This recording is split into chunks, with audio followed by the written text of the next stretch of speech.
Bonjour. Alors, to be or not to be, vous connaissez la célèbre question. Eh bien, il y en a une autre qui est non moins importante. C'est, y a-t-il vraiment un escargot dans la coquille? That is the question, comme aurait dit Shakespeare. Eh bien, on va tâcher d'y répondre ensemble.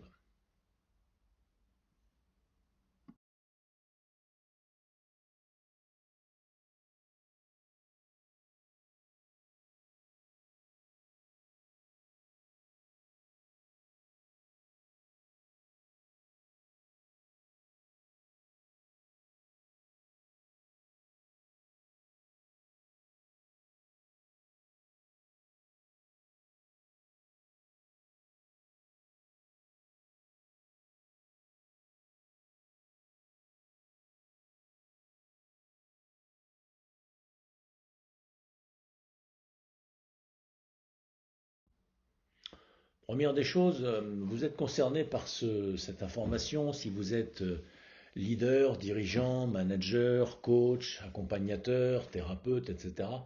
On est tous un peu cousins dans cette affaire parce qu'on a exactement le même problème.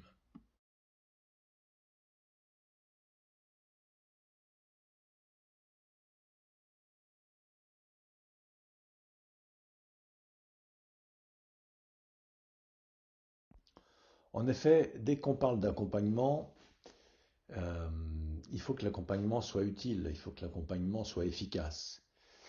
Pour ne pas dire, si on veut se distinguer des autres accompagnants, il faut que l'accompagnement que vous proposez soit puissant. Que vous soyez manager, que vous soyez leader, que vous soyez coach, il faut, si vous voulez, que votre prestation soit empreinte d'efficacité, qu'elle soit pleine d'efficience, que vous ayez vraiment quelque chose de puissant à offrir, il faut impérativement que vous puissiez offrir une qualité de présence. Et il n'y a pas d'accompagnement puissant sans une présence authentique de vous-même. Donc y a-t-il un escargot dans la coquille? La question se pose aussi bien pour votre client, qui doit évidemment s'engager, s'incarner dans la situation avec laquelle il est aux prises de façon à pouvoir la résoudre, mais elle se pose également en tout premier lieu pour vous. Est-ce que vous êtes dans une identité de rôle ou est-ce que vous êtes vraiment vous-même authentique, très présent? On a l'impression d'être sincère, on a l'impression d'être présent, mais est-on sûr d'être vraiment présent? Ce qu'il faut bien comprendre, c'est qu'on a tous un enjeu qui est de faire rayonner la présence. Et une présence rayonnante, c'est pas comme une présence qui resterait en dedans, qui serait, vous êtes à moitié en train de penser à autre chose, vous êtes en train de préparer votre question suivante, vous n'avez pas bien compris ce qu'a dit la personne, vous êtes en train de ressentir que vous êtes challengé dans la relation, que vous doutez de quelque chose, vous n'êtes pas bien sûr, vous cherchez vos appuis. Dans ce cas-là, vous n'êtes pas en train de faire rayonner la présence. Alors vraiment, l'enjeu d'un accompagnement réussi, professionnel et puissant, c'est le rayonnement de la présence. Depuis quelques années que je pratique le coaching, j'ai vraiment la conviction que ce qui permet la puissance d'une conversation de coaching, évidemment, c'est la qualité du lien, la qualité de la relation, mais quand on a dit ça, on a tout dit, on n'a rien dit, parce que comment on fait pour être dans une qualité de relation, dans une qualité de lien? Eh bien, il faut que cette relation s'appuie sur la qualité de votre propre présence de coach, de manager, de leader, d'accompagnateur. Et là, vous avez une vraie prise sur la situation parce que votre qualité de présence, le rayonnement de votre présence ne dépend que de vous. Après ça, la relation, faut être deux. Et puis ensuite, ben, vous, sur la base de ce rayonnement puissant, vous offrirez une relation authentique, laquelle sera prise ou non, investie ou non par votre interlocuteur, et à partir de laquelle vous allez pouvoir proposer différents artifices de communication qui vont provoquer des effets. Mais ces effets sont très secondaires par rapport à ce rayonnement dont on parle, qui est la base même, c'est celui qui donne la puissance aux effets. C'est comme si vous faites un effet à une balle dans un sport de balle, puis que vous ne mettez pas de puissance dans la frappe. bah, il y a un tout petit effet qui fait pchit. Et on dit, ah bah oui, c'était joli, mais enfin, ça manquait un peu d'impact, quoi. Alors, ce schéma illustre comment, dans un iceberg, on voit bien que la partie émergente hors de l'eau est beaucoup plus petite que la partie immergée. Eh bien, une conversation dite puissante, c'est ce que l'on voit à l'extérieur, c'est la toute petite partie. Parce que ce qui est très important et qui est sous-jacent à la conversation, qui a des effets très impactants sur l'interlocuteur, c'est la qualité de la relation et c'est la puissance du rayonnement de la présence que vous êtes. Alors, bonne question, c'est quoi la présence? Eh bien, une forme de réponse, ce serait de dire la présence, c'est quand vous cessez de vous prendre pour votre identité de rôle, quand vous cessez de vous prendre pour un coach, un leader, un manager, quand vous cessez de vous prendre pour quoi que ce soit, vous ne cherchez pas à obtenir des effets, vous n'êtes pas en train d'essayer des choses, vous n'êtes pas en train de passer des prises de judo ou des astuces de communication ou des artifices ou des postures, etc. Vous vous contentez d'être. Vous essayez pas d'être. Vous êtes tout simplement. Et vous êtes tranquille.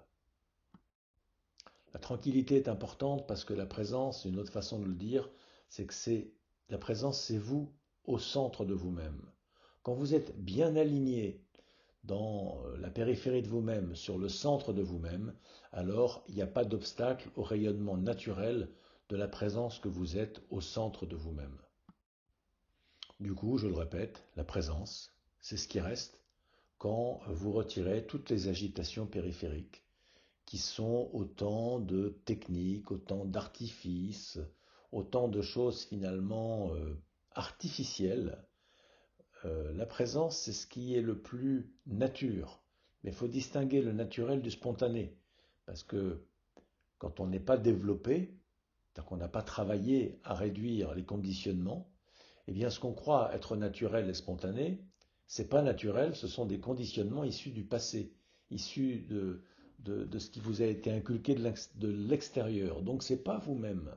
Ce que vous êtes normalement, donc relativement spontanément, c'est pas votre être profond qui se manifeste, c'est vos conditionnements. Donc c'est pas si simple de faire cesser l'agitation. Euh, c'est pas si simple d'être soi-même. Et du coup, le rayonnement de la présence, un peu comme dans cette image, si vous voulez, le soleil est toujours brillant au-dessus des nuages, de même qu'on est toujours nu sous nos vêtements, mais c'est pas si simple d'oser se montrer tel qu'on est et de dépasser le niveau des nuages qui, dans notre image, pourraient être les agitations mentales. Euh, dans le mental, il y a forcément des pensées. Mais au-delà du mental, il y a l'essence, il y a la présence, il y a l'être. Mais il faut passer ce filtre, cette barrière des pensées pour être au-delà des pensées. Et c'est tout le travail personnel de perfectionnement de soi-même, c'est-à-dire qui consiste à enlever tout ce qui n'est pas nécessaire, tout ce qui n'est pas la plus pure essence de ce que vous êtes. Voilà, c'est comme ça que finalement vous allez rentrer dans un phénomène presque à votre insu en fait. C'est pas vous qui provoquez quoi que ce soit.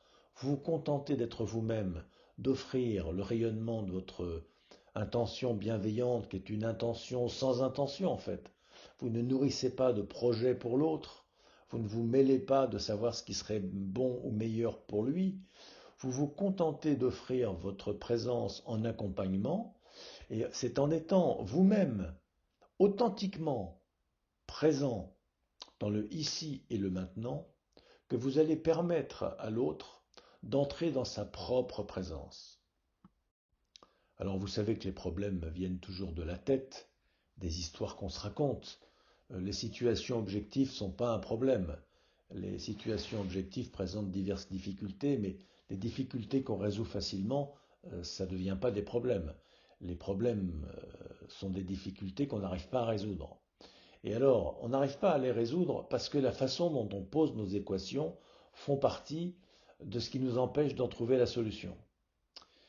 Alors voilà, très concrètement, il y a les situations objectives qui sont plus ou moins difficiles, dans lesquelles il faut fournir un certain nombre d'efforts pour relever les enjeux, relever les défis, je veux dire. Et ça, si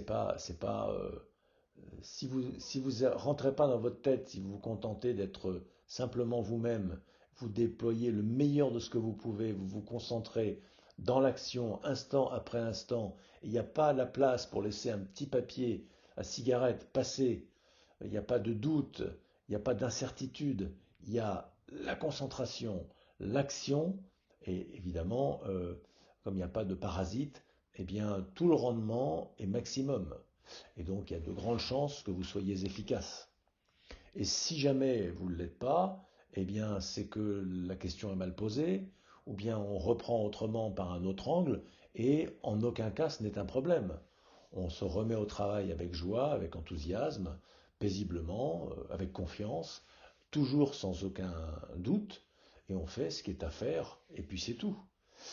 Le problème vient de la tête, de la façon dont on se monte la tête, dont on se prend la tête, avec des anticipations, qu'est-ce qui va se passer si, comment je réagirai quand, et si jamais, alors qu'est-ce qu'il faudra faire, et si telle autre situation se présentait, ce serait dramatique, pourquoi moi, pourquoi ça n'arrive qu'à moi, etc., etc.